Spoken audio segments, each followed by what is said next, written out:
This is a hobby author publishing presentation, where my hobby is your entertainment.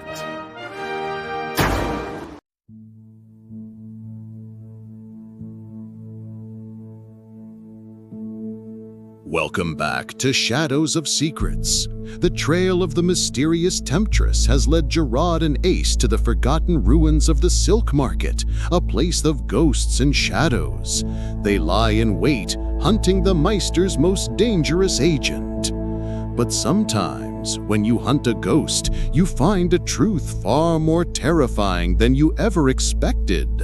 A forgotten gesture, a familiar knot. Today, in Chapter 8, Moonrat Shadows, a chance encounter reveals an impossible connection between the feared Temptress and a long-dead thieves guild, sending Gerrod spiraling into the dark, unanswered questions of his own past. Part 3. The Mother's Hidden War. Chapter 8. Moonrat Shadows. Ace chewed on the inside of his cheek, the metallic tang of blood mixing with the stale taste of fear and frustration. Charging the ambush felt right in his gut, the dwarf's instinct screaming for action, but Gerrod's quiet logic held sway. Going in blind against prepared enemies, especially with Mickle the Bolt perched somewhere above, was a fool's path to the afterlife. He blew out a frustrated breath, the air misting in the cold. "All right, elf," he conceded, his voice a low growl. "The cooperative it is, but if she shows and we can't act..." He left the threat unfinished, turning his attention to the treacherous terrain between them and their objective. With a silent nod, Gerrod pushed away from the wall, melting into the deeper shadows. He moved with an uncanny fluidity, more forest spirit than half-elf, his boots finding purchase on the uneven ground without dislodging a single loose stone. Ace followed, his stockier frame hugging the remnants of crumbling walls, using every scrap of cover. The silence was absolute except for the mournful wind and the distant, rhythmic thudding of Ace's own heart against his ribs. They skirted the open street, opting for a more circuitous route through the gutted shells of buildings, the air thick with the scent of cold ash and damp decay. They reached the ruined cooperative, its facade pockmarked and stained, gaping holes where windows once gleamed. Inside, the darkness was profound, smelling of mildew and rat droppings. Carefully bypassing weakened floorboards and piles of debris, they ascended a rickety, half-collapsed staircase, the wood groaning softly under Ace's weight despite his care. On the third floor, they found a wide, shattered window frame offering a surprisingly clear view of the scene below. Crouching low behind the crumbling sill, concealed by the deep shadows within the room, they peered out. The archway stood starkly defined against the slightly less black sky, the two watchers beneath it still motionless. Further on, the entrance to the notorious alcove remained a patch of impenetrable darkness. Below, the street lay empty, a silent stage waiting for its actors. They settled in, hidden observers in the heart of the enemy's territory, the tension stretching taut as they began their vigil. The minutes stretched into an hour, then two, each one marked by the slow crawl of the moon across the sliver of sky, visible through the cooperative's broken roof. The initial adrenaline faded, replaced by a gnawing tension that settled deep in their bones, along with the penetrating cold radiating from the stone walls. Dust motes danced silently in the faint moonlight that occasionally pierced the gloom of their hiding place. Below, the scene remained frustratingly static. The figures beneath the arch shifted occasionally, stamping their feet against the cold or murmuring briefly to each other, but their posture remained alert, their gazes fixed on the approaches. Mickle the Bolt was an unseen presence on the rooftop opposite, betrayed only by the faintest suggestion of movement Gerrod had caught earlier. They were professionals, patient as spiders in their web, waiting for the fly. Ace shifted, wincing softly as cramped muscles protested.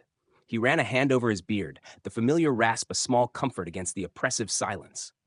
Beside him, Gerrod remained preternaturally still, only the steady rise and fall of his chest indicating life. But Ace knew his friend. Beneath that calm exterior, the half-elf senses were stretched taut, absorbing every nuance of the night. The distant cry of a nightjar, the scuttling of unseen things within the walls, the almost imperceptible change in the wind's direction. The waiting gnawed at Ace's nerves. Every flicker of shadow, every distant sound from the city beyond the ruins sparked a momentary jolt of anticipation that quickly fizzled into disappointment. The alcove remained stubbornly dark and empty.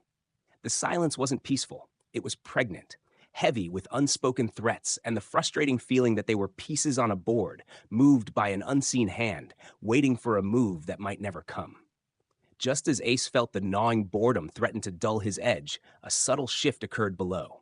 Gerrod's head tilted almost imperceptibly, his focus sharpening.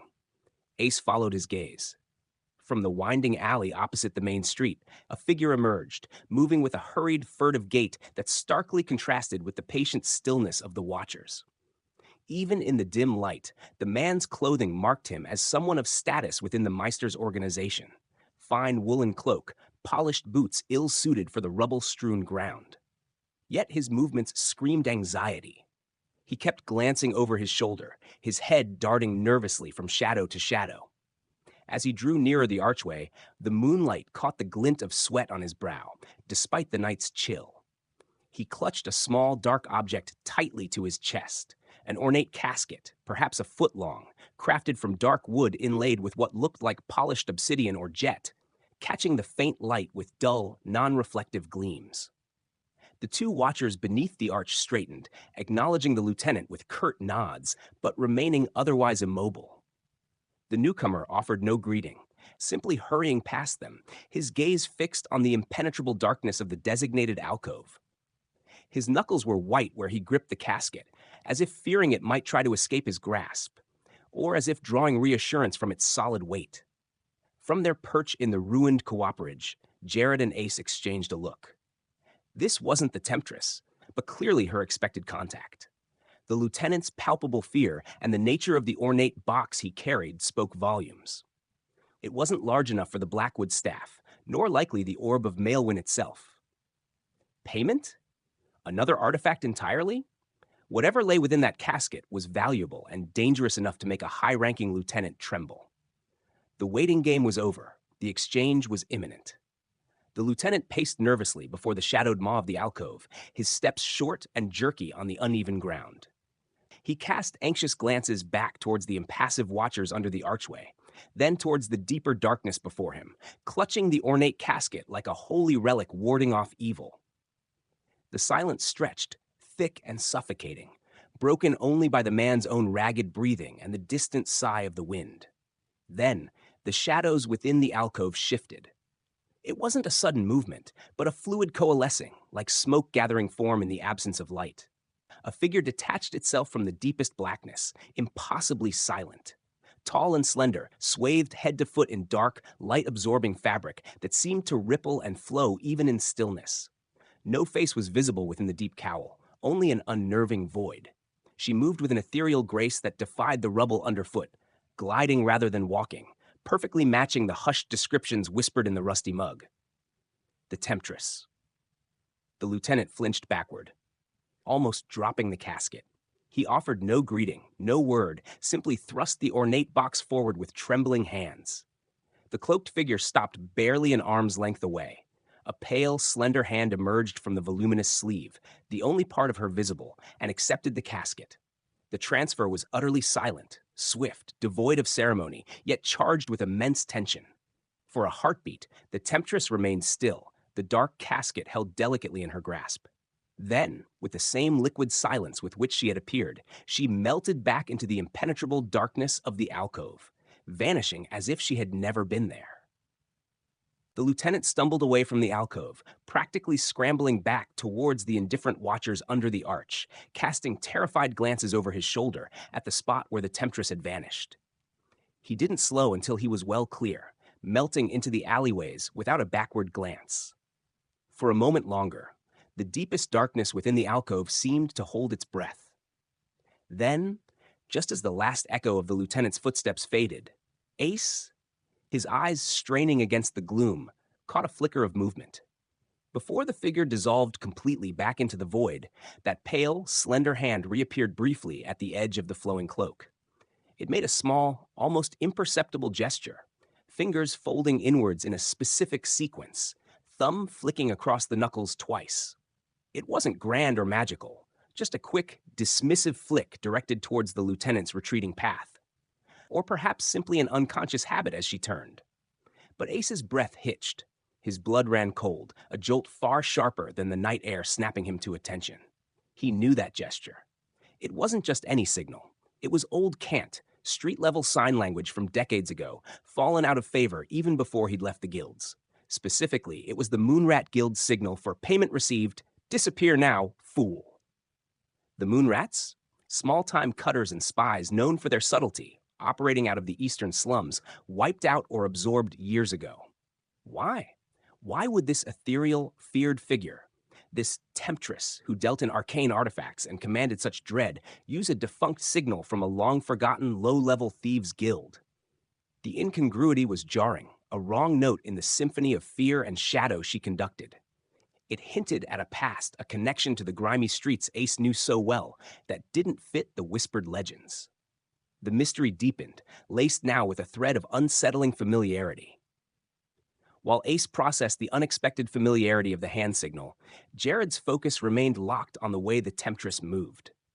His senses, owned by decades spent tracking the subtle shifts of wind through leaves and the silent tread of predators on soft earth, analyzed her passage with clinical detachment mixed with deep unease. She didn't simply emerge from the shadows. She flowed from them, a current of darkness given form. Her feet seemed to find purchase on the rubble-strewn ground without disturbing a single pebble, without making a sound that even his keen elven ears could detect above the low sigh of the wind. It was beyond stealth. It was an absence of presence, a seamless merging with the environment that spoke of discipline and control, far exceeding that of any natural creature he had ever observed. Predators moved silently, yes, but they still displaced air, their muscles bunched and released, their weight shifted. The Temptress moved like poured ink, her dark cloak swirling without sound, her form gliding with an unnerving grace that was both beautiful and deeply wrong. When she melted back into the alcove's depths, it was less a retreat and more a dissolution, as if the shadows were reclaiming their own substance. The descriptions whispered in the rusty mug, like smoke on the water, silent, barely disturbs the air, hadn't been exaggerations born of fear. They were accurate, understated assessments of an individual possessing extraordinary, almost supernatural skill in movement and concealment. This wasn't just training. It felt inherent, effortless, confirming her status as a uniquely dangerous operative, a creature perfectly adapted to the city's darkest corners. As the Temptress dissolved back into the waiting darkness of the alcove, Ace's gaze snagged on one final detail, illuminated for a fleeting instant as the light-absorbing fabric of her cloak shifted. Where the heavy material gathered at her throat, it wasn't held by a simple clasp or pin. Instead, it was secured by a complex, interwoven knot of dark cord. Ace's eyes narrowed, focusing intently. It wasn't just any knot. It was a specific series of loops and tucks, forming a pattern that looked deceptively simple, but was notoriously difficult to tie correctly, and even harder to undo quickly unless you knew the trick. His fingers, long trained in the delicate art of manipulating knots for less than legal purposes, recognized it instantly. The serpent's coil. It was another relic from the grimy streets of his past, another signature almost lost to time. The serpent's coil was a fastening favored by the Moonrats. Practical, secure, yet allowing for a swift, silent release if needed, it had been a subtle mark of their particular brand of stealth and infiltration. Like the hand signal, it was something you almost never saw anymore, certainly not on someone of the Temptress's apparent power and standing. First, the dismissive hand sign, now this specific knot. Two distinct, archaic Moonrat signatures displayed by the Meister's feared, possibly sorceress specialist. It wasn't coincidence. The pieces clicked into place with jarring discordance. The Temptress wasn't just using old cant. She was employing the specific trademarks of a defunct, low-rent thieves guild Ace had tangled with in his youth.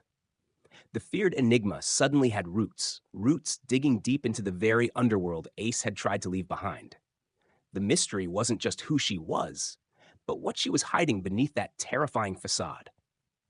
The alcove stood empty, its shadows seemingly deeper now, charged with the residue of the silent exchange.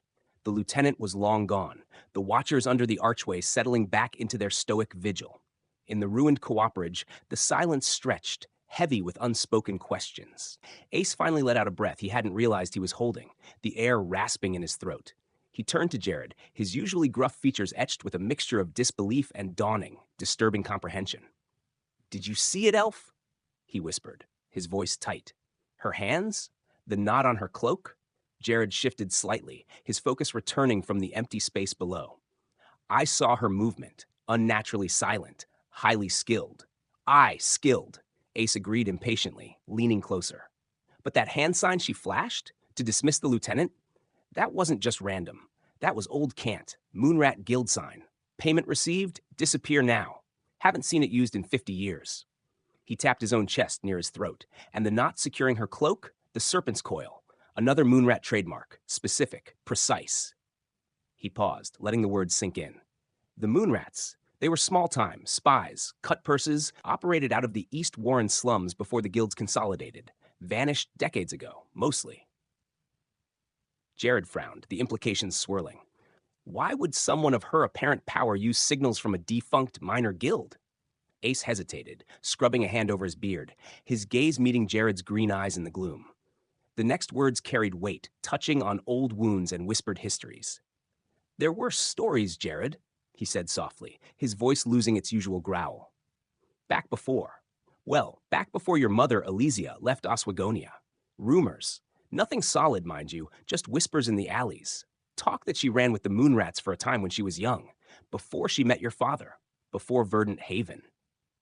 The name hung in the air between them. Elysia.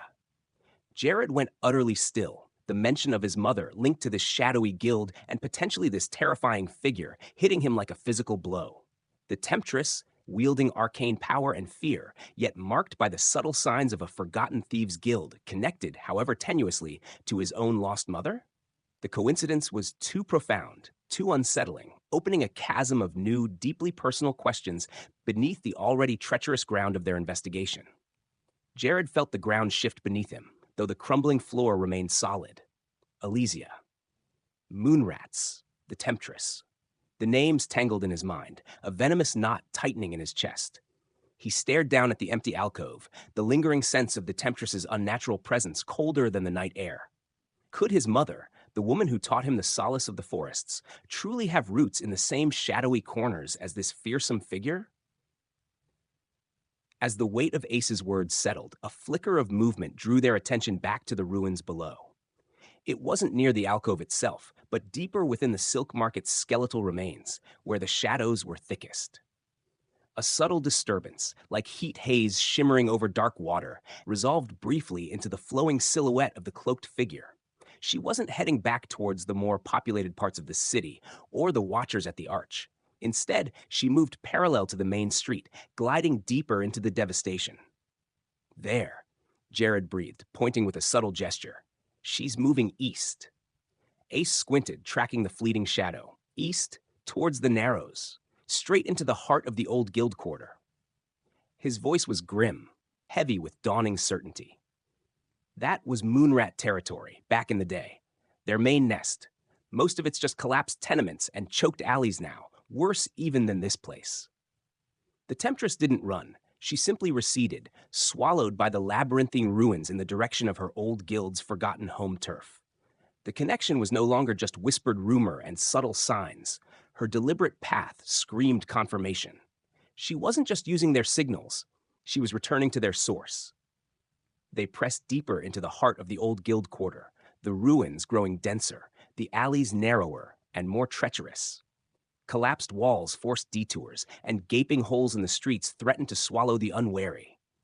Moonlight struggled to penetrate the tightly packed, leaning structures, leaving much of the area in near absolute darkness. Here, the air hung heavy and still, tasting of mold and forgotten secrets. Ahead, the flowing shadow of the Temptress glided around the corner of what might once have been a weaver's guild hall, its facade now a crumbling tapestry of broken brick and creeping ivy. Gerrod signaled caution, holding Ace back for a moment before they followed, their own movements practiced and silent against the backdrop of decay.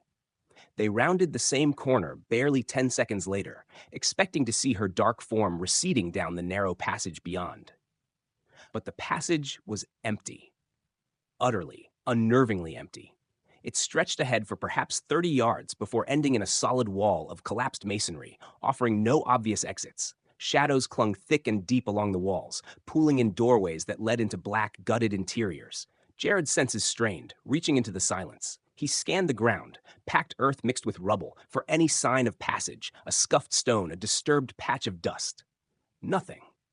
He listened intently, filtering out the sighing wind and the distant scurry of rats, searching for the whisper of cloth, the softest footfall. Silence. Even the air felt undisturbed, holding no lingering warmth or scent trail his half-elven senses could detect. Ace cursed under his breath, a low, frustrated sound. He ran his hand along the damp, crumbling wall, peering into the black maw of a nearby doorway. Gone, he growled. Vanished, like smoke, just like they said. She hadn't just outpaced them, she had ceased to exist in this space, leaving absolutely no trace, physical or otherwise. It was as if the decaying guild hall itself had swallowed her whole. The trail, followed so carefully through the ruins, ended abruptly, leaving them standing in a dead-end alley with only crumbling stone and the ghosts of the Moonrat Guild for company. Frustration warred with ingrained caution. Charging blindly into the surrounding ruins was folly, but letting the trail go cold felt like failure, especially with the added weight of the Elysia connection. She didn't vanish into air, Gerrod murmured, kneeling to examine the packed earth near the base of the wall, his fingers lightly brushing the ground, searching for inconsistencies invisible to the eye. There must be something. Ace, meanwhile, turned his attention to the dilapidated structures lining the narrow passage. He ran experienced hands over the crumbling mortar of the nearest doorway, testing the solidity of the stone, peering into the absolute blackness within. He moved methodically down the alley, checking each shadowed recess, each pile of rubble that might conceal an opening. His thief's instincts, honed over centuries, searched for the subtle tells of hidden mechanisms or concealed passages. A loose stone, an unusual seam in the brickwork, a section of wall that felt hollow when tapped. Nothing obvious, Ace reported after several minutes, his voice tight with annoyance. He kicked at a loose pile of debris near the dead end. Just collapsed tunnels and rat holes. If there's a way out, it's well hidden. Gerrod rose, shaking his head. No tracks, no disturbed dust. It's as if she stepped out of this reality. He moved towards the imposing facade of the old Weaver's Guild Hall they had seen her pass. Its main entrance was blocked by fallen beams, but smaller, shadowed archways hinted at side passages or cellars. He placed a hand flat against the cold, damp stone, closing his eyes, trying to feel any lingering vibration, any echo of passage, any unnatural cold spot that might suggest hidden magic. The stone remained stubbornly silent, offering no clues, guarding the secrets of the Temptress and the vanished Moonrats within its decaying heart. They were surrounded by potential hiding places, yet utterly blind. While Gerrod communed with the silent stones of the guild hall, Ace continued his meticulous probing of the alley's dead end. He ran his calloused fingers along the underside of a heavy stone lintel above a doorway choked with rubble and shadows, feeling for irregularities. Most of the carvings were worn smooth by time and weather, reduced to meaningless bumps and hollows. But his touch, sensitive from years of picking locks and disarming traps, snagged on something. He squinted, leaning closer, angling his head to catch the faintest trace of moonlight filtering down. There, almost lost beneath layers of grime and lichen, were faint etchings, not random erosion. Deliberate marks. His breath caught. He knew these symbols, though faded almost to invisibility.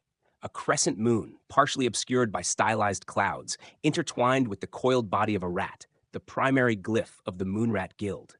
And beside it, a smaller, more intricate symbol, a series of interlocking triangles pointing downwards, a secondary marker the Moonrats used to denote a safe house or hidden entrance. Gerrod, Ace hissed, his voice sharp with discovery, waving his friend over without taking his eyes off the lintel. Over here. Look. He pointed, tracing the faint lines with a grimy finger. Moonrat markings. Faded bad, but they're here. This doorway. He pushed tentatively at the debris blocking the entrance. It seemed solid, just collapsed stone and rotted wood like everywhere else. This wasn't just any building. This was one of theirs. And this symbol, he indicated the triangles, means entry. Despite the solid appearance of the blockage, the symbols told a different story. This seemingly derelict entrance, marked by the ghosts of the vanished guild, was almost certainly where the Temptress had disappeared. The hunt had stalled, but now they had found the door. The Moonrat symbols, faint ghosts on the weathered stone, were the key. Ace abandoned probing the seemingly solid debris blocking the main part of the doorway and focused on the lower section, running his hands along the rotted wooden planks that formed a rough threshold beneath the lintel. His fingers, expert at finding flaws, detected a subtle give in one of the wider boards near the left jamb. It wasn't nailed fast like the others. It felt wedged, held primarily by the pressure of the surrounding rubble. "Here," Ace muttered, pressing gently. The board shifted inwards slightly, accompanied by a faint grating sound of stone on wood. He drew a thin pry bar, slender and dark, easily concealed, from within his tunic. Working with practiced efficiency, he inserted the tip into the narrow gap, carefully levering the board inwards just enough to create a space. Dust cascaded silently into the darkness beyond. A puff of stale air, thick with the scent of undisturbed decay, ancient dust, and something else, something vaguely metallic and cold, sighed out from the opening. Gerrod wrinkled his nose, his sensitive nostrils picking up the complex, unpleasant bouquet. Ace widened the gap, dislodging a few loose stones that tumbled inwards with soft thuds, startlingly loud in the oppressive silence. The opening was narrow, barely wide enough for Ace's stocky frame, let alone Gerrod with his bow and quiver. "Looks clear enough?" Ace whispered, peering into the impenetrable blackness. "But keep sharp. Could be traps." He drew one of his shorter daggers, holding it low, and slipped through the opening, disappearing into the suffocating dark. Gerrod hesitated only a heartbeat, his hand resting on his own knife hilt. He unslung his bow, holding it vertically to minimize its profile, and followed Ace, ducking low through the narrow gap. The world instantly constricted. The faint moonlight vanished, replaced by absolute blackness. The air was heavy, stagnant, and the silence within the abandoned structure felt profoundly different from the quiet ruins outside. Watchful, preserving secrets best left undisturbed. They stood shoulder to shoulder in the dust-choked void, senses straining, waiting for their eyes to adapt or for whatever lay hidden to reveal itself. The darkness inside was absolute, a physical pressure against their eyes. The air hung thick and motionless, tasting of dust so ancient it felt gritty on the tongue, mingled with the dry rot scent of decaying wood and the faint, cold tang Gerrod had noticed earlier. For several long moments, they stood perfectly still just inside the opening, listening. Nothing stirred. The silence was profound, broken only by the sound of their own quiet breathing. Slowly, painstakingly, their vision began to adapt. Shapes emerged from the void, the hulking outlines of collapsed furniture shrouded in dust, the suggestion of walls disappearing into deeper blackness. Moonlight, filtering through unseen cracks high above, provided the faintest illumination, painting ghostly gray highlights on the thickest layers of dust that coated everything like a shroud. Yet, amidst the universal decay, discrepancies emerged. Gerrod's keen eyes, adjusting faster, noted a narrow path snaking across the floor from their entry point towards the deeper interior. Here, the dust wasn't absent, but it was thinner, subtly compressed, bearing the ghost imprint of recent footsteps. Careful footsteps that had tried not to disturb the scene. Ace, meanwhile, had drawn a tiny flint and steel, shielding the spark with his hand. A minuscule flame caught on a prepared shred of tinder, casting a small, flickering pool of warm light. He held it low, sweeping it across their immediate surroundings. The light caught on something near the base of a crumbling wall, a small, white nub of wax, nestled in its own hardened puddle. A candle stub. Ace touched it cautiously with a fingertip. The wax wasn't warm, but it lacked the deep, ingrained chill of the surrounding stone. The burnt wicks carried a faint, acrid scent beneath the overwhelming dust. It hadn't been extinguished long ago. "Someone's been here," Ace breathed, the confirmation unnecessary, recently, and careful about it. The signs were subtle, almost invisible, easily missed by untrained eyes. But to them, they screamed recent occupation. This wasn't just a forgotten relic of the Moonrats, it was an active hideout. The Temptress hadn't simply vanished, she had come home. Holding Ace's flickering tinder light low, they moved cautiously deeper into the abandoned guild hall, following the faint path etched in the dust. The small flame cast dancing, distorted shadows that made the derelict interior seem alive with menacing shapes. Collapsed beams lay like fallen giants, draped in cobwebs thick as funeral shrouds. Rotting tapestries clung to the walls in tattered strips, their colors long faded to indistinguishable shades of gray and brown. They searched methodically, Ace examining potential hiding spots, beneath overturned tables, behind fallen sections of wall, while Gerrod scanned for any further signs of recent passage, any clue to the Temptress's direction. The structure was larger inside than it appeared, a warren of interconnected rooms and collapsed corridors leading off the main hall. Each doorway they passed opened into deeper darkness, promising nothing but more dust and decay. Despite the signs of recent use, the disturbed dust, the candle stub, there was no further trace of the Temptress herself. No stray thread from her dark cloak, no lingering scent beyond the pervasive mustiness, no echo of her silent footsteps. And crucially, no sign of the ornate casket the lieutenant had delivered. It was as if she had stepped inside, perhaps paused to light her way, and then simply dissolved into the fabric of the building itself. Ace let out a low growl of frustration, extinguishing the tiny flame between his thumb and forefinger, plunging them back into near darkness. Nothing, he muttered, the sound harsh in the stillness. A few footprints, a candle stub. She could have gone anywhere from here. Cellars, upper floors, hidden passage we missed. He kicked at a loose stone, the clatter echoing unnervingly through the ruined hall. Another dead end. Led us right here, showed us she was here, and then, poof. The carefully laid trail, the tantalizing connection to the Moonrats and Elysia, seemed to evaporate into the dust-laden air, leaving them standing foolishly in an empty, decaying shell. Ace paced back and forth along the faint trail in the dust, his frustration a palpable aura in the stagnant air. Led us on a merry chase right into nothing, he muttered, kicking idly at a piece of fallen plaster. Gerrod, however, remained still, his senses probing the environment with unwavering focus. He wasn't looking for obvious clues anymore, but for the subtle discordances, the things that didn't fit the narrative of uniform decay. His gaze swept across the floor near the wall where the candle stub lay, tracing the patterns of dust and rot. Most floorboards were warped, cracked, or coated in an even layer of grime. But one board, near the base of the wall and partially obscured by the shadow of a fallen ceiling timber, caught his eye. It wasn't dramatically out of place, but there was a subtle wrongness about it. While the surrounding planks were grayed and softened with age, this one seemed slightly darker, the grain perhaps a fraction more defined, as if handled or cleaned, however carefully, more recently.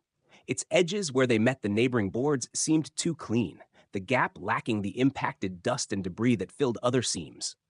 And one corner sat just a hair higher than its neighbor, barely noticeable unless one was looking for precisely such imperfections. He knelt silently beside it, the movement fluid and economical.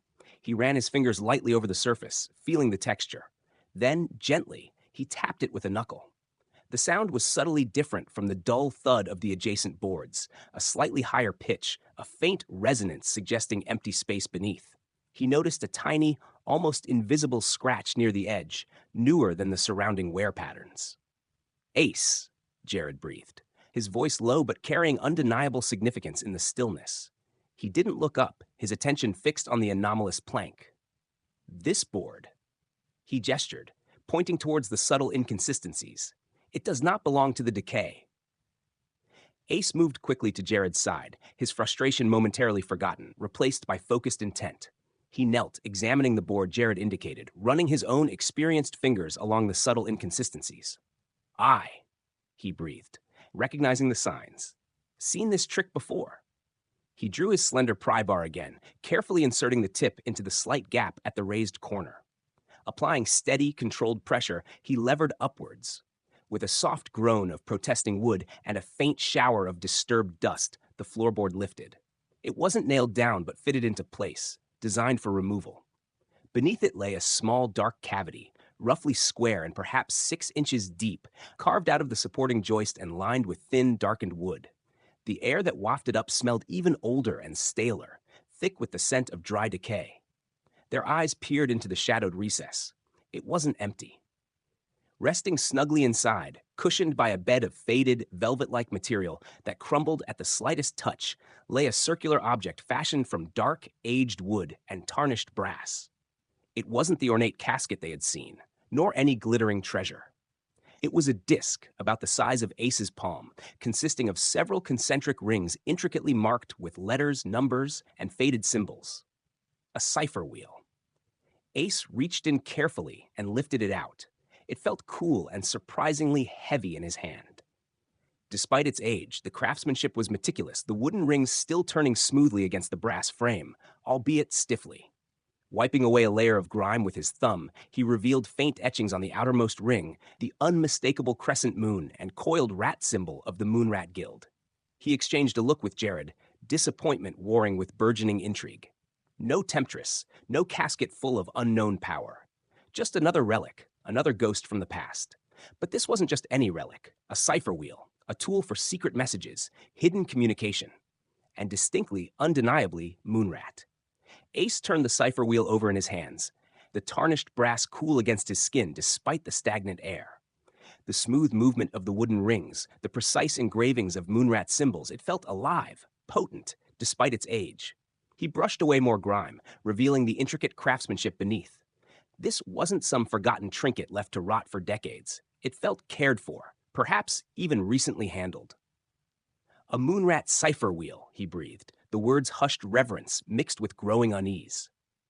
He looked around the derelict space, at the subtle path in the dust, the nearly fresh candle stub, the carefully concealed floorboard. The signs of use, the specific guild markings, the way she vanished right here. The pieces locked together with chilling precision. Gerrod stared at the device in Ace's hand, his expression unreadable in the gloom, but Ace saw the tension in his jaw, the flicker in his green eyes. The possibility of his mother's connection to this shadowy world hung heavy between them. It was her, Ace stated, the conclusion inescapable. She came here. She hid this. He frowned, turning the wheel again. But why? Why hide this specifically? Not treasure, not the casket she just received, but a tool for secrets. The implication was stark and unsettling. The Temptress, the Meister's feared specialist, wasn't just employing old guild signals as a quirk or disguise. She was actively using their methods, hiding their tools, returning to their old haunts. Her connection to the Moonrats was deep, current, and deliberate. Whether she was a surviving member, an inheritor of their legacy, or something else entirely, remained unknown. But the meticulously crafted cipher wheel, pulsing faintly with the ghosts of forgotten secrets, proved her roots ran deep into the very soil they were now uncovering, soil disturbingly close to Gerrod's own hidden history. Ace held the cipher wheel aloft, the faint light catching the intricate symbols etched into its surface. It felt too clean, too deliberately placed within its hidden compartment, nestled on that suspiciously preserved velvet lining. An accident? A tool hastily hidden by someone fleeing? Possible, but it didn't feel accidental. It felt intentional. He looked at Gerrod, whose gaze was fixed on the wheel, a storm of conflicted emotions swirling beneath his usual calm. The path in the dust, the candle, the hidden compartment, the specific Moonrat artifact. It was a breadcrumb trail, laid out with meticulous care. But who was the intended recipient? Them? Or someone else entirely involved in this shadow play? This feels placed, Ace murmured, turning the smooth wooden rings, like a message left behind, or bait for another trap. He frowned, the rough lines on his face deepening. But who leaves a cipher wheel as bait? And why this one? The questions hung heavy in the dust-choked air, more tangible than the surrounding decay. Who, in this age, still used the intricate, forgotten codes of the Moonrats? Was it solely the Temptress, embracing a hidden past? Or were there others, ghosts moving through the city's underbelly, communicating in a dead language of secrets? And the most pressing question of all, what secrets did this wheel unlock, and why were they being protected, or perhaps revealed, using the methods of a guild potentially tied to Gerrod's own lost mother? The tarnished brass gleamed faintly, offering no answers, only the cold, hard weight of deepening mystery, and the chilling possibility that they were not just hunters, but pawns in a much older, more complex game. A defunct thieves' guild, a mother's rumored past, and a terrifying specialist who uses their forgotten signs. The connection is undeniable, but what does it mean? The Temptress is not just some new threat. She is a ghost from the past, a legacy of the Moonrats. The cipher wheel they found is a key, but to what? A forgotten safe house, or a truth so dark it was meant to stay buried forever? Join us next time as our heroes follow the Moonrats' trail in Chapter 9, Elysia's Gambit. The secrets of the mother are beginning to unravel. Subscribe now so you don't get lost in the shadows.